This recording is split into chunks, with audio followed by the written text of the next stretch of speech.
नमस्कार मित्रांनो, तुमचं दी सिक्रेट ऑडिओ बुक सिरीजमध्ये हार्दिक स्वागत आहे. आणि ह्या ऑडिओ बुक सिरीजचा आज डे 2 आहे. डे 2मध्ये आपण बघणार आहे की शक्ती या बुकमधील 199 पेजवर 199 पेजवर शक्ती आणि आरोग्य याबद्दल लेखकांनी कसं वर्णन केलेलं आहे. आपण शक्ती हे बुक बघतो आहे. ह्या बुकमधील आपण काही इम्पॉर्टंट टॉपिक इथे रीड करतो आहे, वाचतो आहे आणि मी प्रॉपर प्रकारे तुम्हाला समजून सांगतो आहे. मित्रांनो, तर चला आपण सुरुवात करूया. शक्ती आणि आरोग्य. शक्ती या बुकमधील लेखक काय म्हणत आहेत? औषधांचा प्लॅसिबो इफेक्ट. औषधांचा प्लॅसिबो इफेक्ट हा विश्वासाचा पुरावा आहे.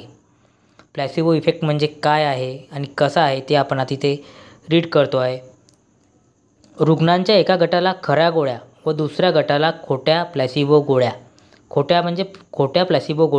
म्हणजे साखरेच्या गोळ्या अथवा खोटी समजूत काढणारी औषधे दिली जातात. कोणालाही आजारावर खरा उपचार सांगितला जात नाही, तरीही प्लॅसिबो दिलेल्या गेलेल्या गटातील तब्येतीत पुरेशी सुधारणा दिसून येते. ओके, हा आश्चर्यजनक प्लॅसिबो उपचार कायमचा विश्वासाचे परिणाम दाखवणारा एक चांगले उदाहरण आहे. मित्रांनो, मी तुम्हाला याच्यामध्ये थोडंसं समजून सांगतो. प्लॅसिबो इफेक्ट म्हणजे यांनी काय केलं, 2 गट केले, ए आणि बी. ए गटाला प्लॅसिबोच्या गोळ्या दिल्या. प्लॅसिबो गोळ्या म्हणजे साखरेच्या गोळ्या दिल्या, म्हणजेच खोटी गोळी दिली. प्लॅसिबो म्हणजेच खोटी गोळी दिली, समजूत काढणारी काहीतरी औषधं दिली. आणि दुसऱ्या गटाला खऱ्या गोळ्या दिल्या, म्हणजे दुसरं बी गटाला खऱ्या गोळ्या दिल्या. तर यांची समजूत काढली की हे तुम्हाला दिलेलं औषध आहे आणि तुम्हाला बरं वाटेल. आणि त्या दोन्ही गोळ्या सिमिलर आहे, यातील कोणाला काही भेद सांगितला गेलेला नाही. आणि असं असतानासुद्धा ज्या गटाला म्हणजे ए गटाला खऱ्या गोळ्या दिल्या होत्या, प्लॅसिबो म्हणजे साखरेच्या गोळ्या दिल्या होत्या, त्या गटाच्या पेशंटमध्ये पुरेशी सुधारणा झालेली दिसली. म्हणजे एक गटातील पेशंटला बरं वाटायला लागलं. याचा अर्थ असा आहे की तुमचा जर विश्वास कुठल्या पण गोष्टीवर तुमचा ठाम विश्वास असेल तर तुम्ही ती गोष्ट काही पण चांगल्या प्रकारे आत्मसात करू शकता. हा प्लॅसिबोचा विश्वासाचा जो परिणाम आहे तो इथे दिसून येतो. ह्या प्लॅसिबो इफेक्टमुळे ह्या एक्सपेरिमेंटमध्ये हे असं दिसून येते. तुमच्या विश्वासासह तुम्ही जे तुमच्या शरीराला देता, तुमचे प्रत्येक भावना पेशीमध्ये, अवयवामध्ये आणि शरीरामध्ये साठून राहते. ओके, लेखक म्हणत आहेत, तुमच्या विश्वासासह तुम्ही जे तुमच्या शरीराला देता तेच तुमच्या शरीराला परत मिळते. तुम्ही तुमच्या विश्वासाने तुमच्या शरीराला काय देता ते तुम्हाला परत मिळते. तुम्ही निगेटिव्हिटी देता की पॉझिटिव्हिटी देता. तुमची प्रत्येक भावना पेशीमध्ये, अवयवामध्ये आणि शरीरामध्ये साठून राहते. तुमच्या आतील जी प्रत्येक भावना आहे ते तुमच्या पेशीमध्ये, अवयवामध्ये आणि शरीरामध्ये साठून राहते. तुमच्या भावना जेव्हा चांगल्या असतात तुम्ही प्रेम देत असता. मग तुम्हाला खूप चांगले आरोग्य पण मिळते. तुमच्या भावना जेव्हा नकारात्मक असतात तुमच्या नसांवर खूप ताण येतो. तुम्ही जर निगेटिव्हिटी तुमच्या मनामध्ये भरली असेल, तुम्ही जर फार निगेटिव्ह असाल तर तुमच्या नसांवर खूप ताण येतो आणि पेशी आकुंचन पावतात.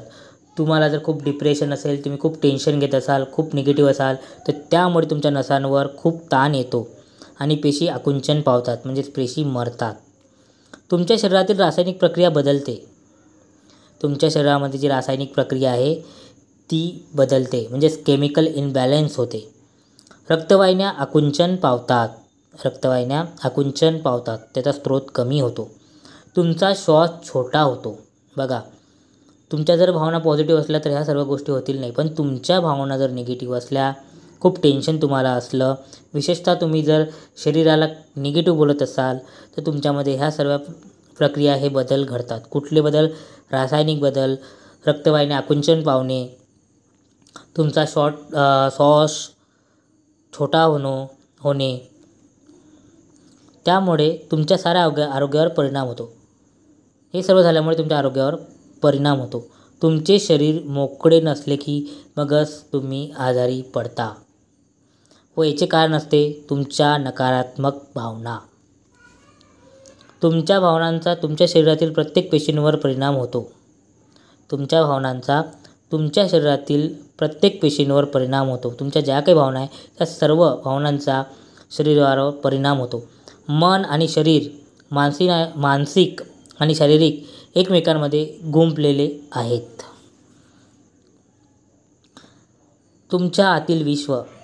आता आपण तुमच्या आतील विश्व शक्ती या बुकमधील पेज नंबर 200 मध्ये आपण आहे, पेज नंबर 200वर. त्यामध्ये लेखकाने सांगितलं आहे, तुमच्या आतील विश्व. तुमच्या मनात एक संबंध विश्वास आहे.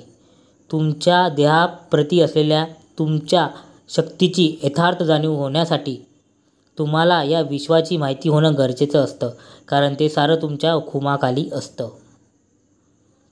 तुमच्या शरीरातील प्रत्येक पेशींचे स्वतःचे असे खास कार्य असते. तुमच्या शरीरामध्ये जे काही पेशी आहेत, सेल्स आहेत, त्यांचे स्वतःचे प्रत्येकाचे स्पेशल कार्य असते. प्रत्येक पेशीची आपली वेगळी स्पेशालिटी असते आणि तुम्हाला आयुष्य देण्याचे काम ह्या पेशी करत असतात. काही पेशी या शरीरातील काही भागांचे नेतृत्व करत असतात. त्या भागातील सर्व पेशींच्या हालचाली या पेशी नियंत्रित करत असतात.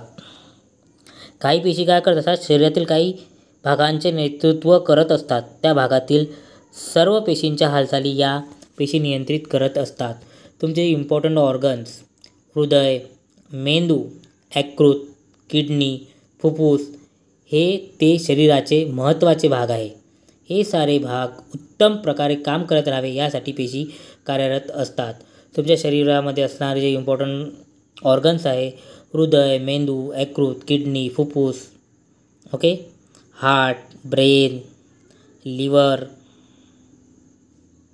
किडनीज, गॉल ब्लॅडर, हे जे काही इम्पॉर्टंट हे आहेत तुमचे ऑर्गन्स, हे साऱ्या ऑर्गन्सला उत्तम राहण्यासाठी पेशी कार्यरत असतात व इतर पेशींचे नेतृत्व करत असतात आणि बाकी पेशींचे सुद्धा नेतृत्व करत असतात. संरक्षण पेशी असतात त्या 6000 मैल लांबीच्या रक्तवाहिन्यापासून प्रवास करतात. तुमच्या शरीरामध्ये प्रोटेक्शन सेल्स, संरक्षण पेशी असतात. त्या 6000 मैल लांबीच्या रक्तवाहिन्यापासून प्रवास करतात. तुमच्या बॉडीमध्ये जे काही ब्लड सर्क्युलेशन सिस्टीम आहे त्याच्यामधून ह्या पेशी काय करत असतात? प्रवास करत असतात. किती? 6000 मैल लांबीच्या. जेणेकरून तुमच्या शरीराला समतोल राखला जावा, जेणेकरून तुमच्या शरीराचा प्रॉपर समतोल राखला जावा यासाठी पेशी कार्यरत असतात. जेव्हा तुमच्या शरीरात काही दुखापत होते, जसे त्वचावर अगदी जखम होणे, तुमच्या शरीराला काही दुखापत झाली म्हणजे तुमच्या दुखापत होते तेव्हा त्वचेवर एक जखम होते. ओके, याच्यामध्ये फॉर एक्झाम्पल दिलेलं आहे. जेव्हा तुमच्या शरीराला काही दुखापत होते, जसे त्वचेवर एखादी जखम होते, ह्या पेशी लगेच त्याबद्दल संदेश पोहोचवायला सुरुवात करतात व योग्य त्या पेशीची टीम येऊन ती जखम भरून काढण्यास काम करते. जखमेच्या बाबतीत रक्त गोठणाऱ्या पेशी काम करतात. तुम्हाला जर एखादी जखम झाली असेल तर रक्त गोठणाऱ्या पेशी ते काम करतात. त्यामुळे वाहून जात असलेले रक्त थांबते. रक्त वाहणाऱ्या ज्या पेशी आहे ते इथे काम करते आणि जखममधून जे रक्त वाहायला निघतं ते थांबवायचं काम ते पेशी करतात आणि ते रक्त थांबते. त्याचे काम झाल्यानंतर तंतू आणि त्वचा टीमचे काम सुरू होते. याचे काम झाल्यानंतर तंतू आणि त्वचा टीमचे काम सुरू होते. या भागातील तंतू व गेलेली त्वचा परत भरून काढण्याचे काम त्या करतात. त्या पेशी काय करतात? या भागातील तंतू व गेलेली त्वचा परत भरून काढण्याचे काम त्या करतात.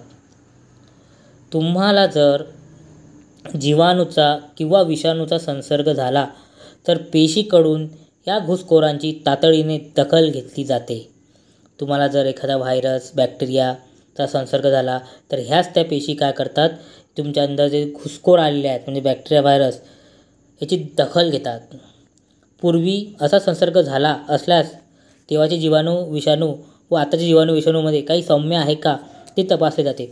याच्या आधी जर तुम्हाला असा व्हायरस बॅक्टेरियल प्रॉब्लेम झाला असेल तर तो आणि हा सेम आहे का हे ते सेल्स बघतात. त्या दोघांमध्ये काही साम्य आहे का ते तपासले जाते. जर ते जुळून आले तर त्या दृष्टीने तातडीने उपाययोजना केल्या जातात. समजा ते जर जुळून आले तर तातडीने उपाययोजना केल्या जातात. जर जुळले नाही तर नवीन घुसखोरांशी सामना करण्यासाठी शरीरातील नवीन यंत्रणा तयार केली जाते. जुळले तर त्या पद्धतीने काम केले जाते आणि जुळले नाही म्हणजे हे जर नवीन कोणीतरी व्हायरस असला तर या नवीन घुसखोरांशी सामना करण्यासाठी शरीरातील नवीन यंत्रणा तयार केली जाते. याच्यासाठी एक वेगळी नवीन टीम बनवली जाते पेशींची. तर या नवीन घुसखोरांशी सामना करण्यासाठी नवीन यंत्रणा केली जाते. ह्या घुसखोरांशी सामना करण्यासाठी सर्व पेशी सज्ज होतात. हा जो काही नवीन व्हायरस आलेला आहे याचा सामना करण्यासाठी सर्व पेशी सज्ज होतात. ज्या प्रकारच्या पेशीची टीम या जीवाणू विषाणूंची योग्य प्रकारे सामना करेल तिची नोंद स्मरणशक्तीमध्ये केली जाते. जी कुठली पेशीची टीम चांगल्या प्रकारे या जीवाणू विषाणूचा योग्य प्रकारे सामना करेल त्याची नोंद स्मरणशक्तीमध्ये केली जाते. तर तोच घुसखोर परत आला तर या पेशी सामना करण्यासाठी सज्ज असतात. तर तोच घुसखोर परत आला तर ह्या पेशी सामना करण्यासाठी सज्ज असतात. तर मित्रांनो, थोडक्यात प्लॅसिबो आणि पेशीचे महत्त्व हे बघितलेले आहे ह्या ऑडिओ सिरीजमध्ये. तर अशा प्रकारे मित्रांनो आपण एक 10 ते 15 मिनटाचे ऑडिओ सिरीज रोज बघणार आहोत जेणेकरून तुमच्या खूप चांगल्या प्रकारे लक्षात येईल. तर मित्रांनो, तुम्हाला ही ऑडिओ सिरीज कशी वाटली मला नक्की शेअर करा. थँक्यू.